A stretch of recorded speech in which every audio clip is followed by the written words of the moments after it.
આજે આપણે રક્ષાબંધન વિશે થોડી સમજ જાણકારી મેળવીશું કે ખરેખર રક્ષાબંધનનું સાચું મહત્વ શું છે।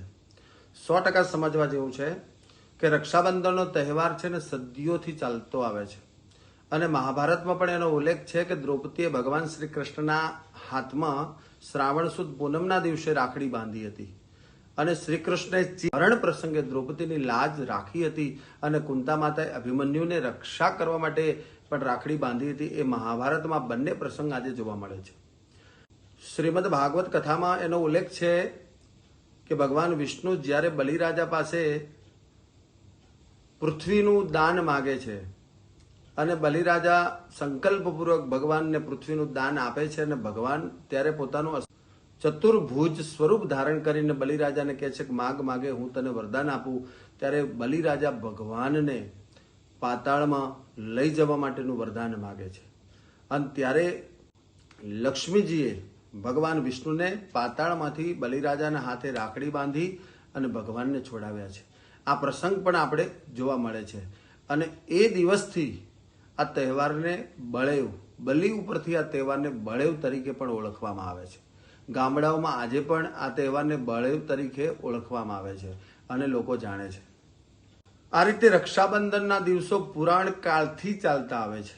શ્રાવણ સુદ પૂર્ણિમાના દિવસે ચંદ્ર હંમેશા શ્રવણ નક્ષત્રમાં હોય છે એટલા માટે આ મહિનાનું નામ શ્રાવણ પણ પડ્યું છે। પૂર્ણિમાનું નામ શ્રાવણી પૂર્ણિમા તરીકે પડ્યું છે।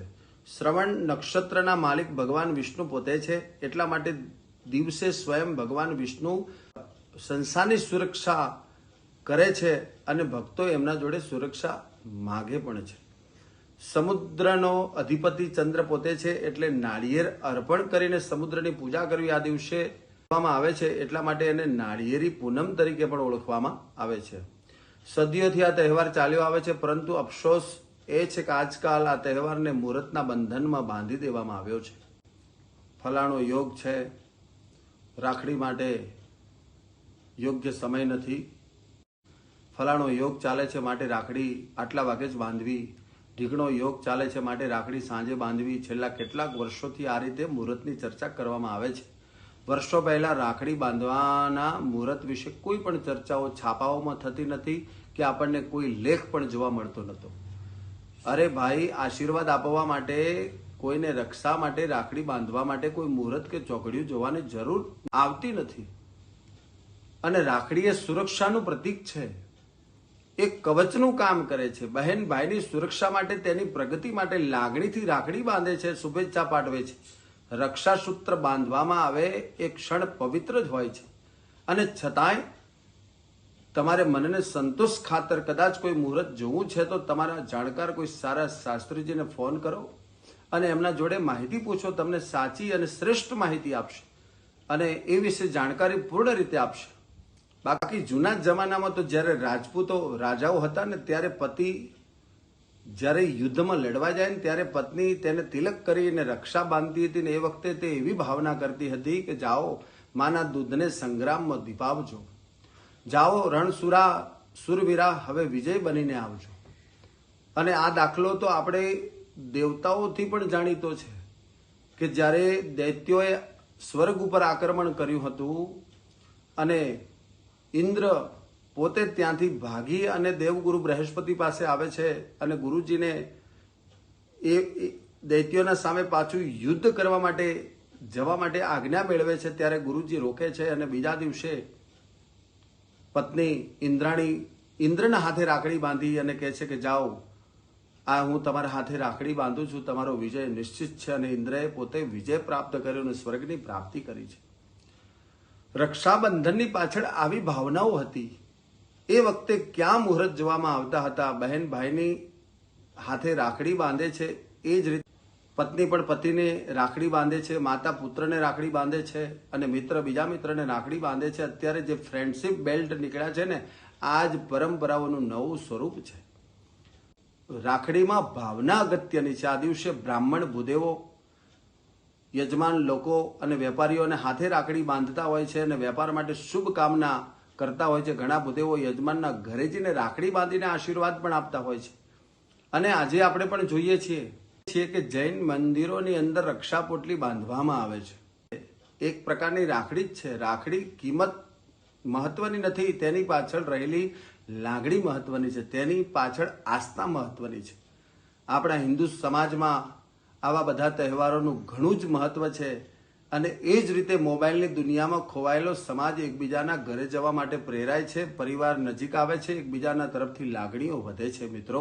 અને મિત્રો, રાખડી આખા દિવસમાં ગમે ત્યારે બાંધી શકાય છે. એના માટે કોઈ જ મુહૂર્ત જોવાની જરૂર નથી.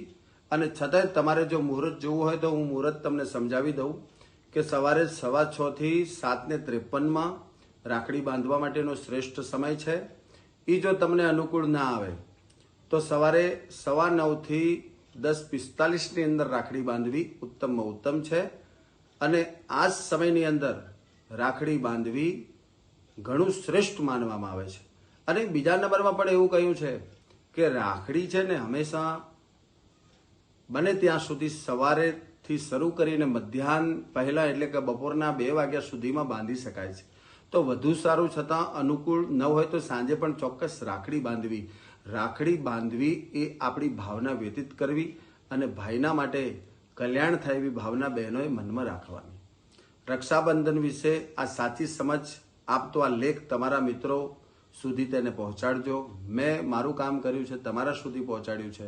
તમે પણ તમારા મિત્રો સુધી પહોંચાડો અને વોટ્સએપ ગ્રુપમાં એને શેર કરો. મુહૂર્તો છે, નથી એવું નથી, મુહૂર્તો કામ કરે છે. ધર્મશાસ્ત્ર વિરુદ્ધમાં મારે કંઈ પણ શબ્દ બોલવાનો અધિકાર નથી અને હું એના વિરુદ્ધમાં બોલતો નથી. પણ આજે સોશિયલ મીડિયાના માધ્યમથી જે ભૂદેવો છે એ તો કોઈ જાતની આવી અફવા ફેલાવતા નથી, પણ જે બ્રાહ્મણો નથી, જે ધર્મને પૂર્ણ રીતે જાણતા નથી, એ સોશિયલ મીડિયાના માધ્યમથી આજે એટલી બધી ભયંકર અફવા ફેલાવે છે કે એનાથી આજનો બ્રાહ્મણ જે કાર્યરત છે, જે જ્યોતિષ અને મુહૂર્તમાં જે પારંગત છે, એ પણ ક્યાંક ને ક્યાંક આવા ચક્રમાં અટવાઈ જાય છે. તો મિત્રો, મારો ઉદ્દેશ ફક્ત આટલો જ છે કે સમાજને જાગૃત કરો. અને જો તમારે મુહૂર્તની જરૂર હોય તો તમે કોઈક સારા જાણકાર બ્રાહ્મણને, કોઈ શાસ્ત્રીજીને ફોન કરી એના માધ્યમથી એમને મળો. એમના માધ્યમથી તમને એની જાણકારી પૂર્ણ મળશે. આ મારો લેખ જો તમને સાચો લાગ્યો હોય, શ્રેષ્ઠ લાગ્યો હોય ને, તો તમે પણ એને તમારા મિત્ર સર્કલમાં આગળ શેર કરજો. ભાઈ અને બહેનોને રક્ષાબંધનની ખૂબ ખૂબ શુભકામના છે. ઓમ નમઃ શિવાય. હર હર હર.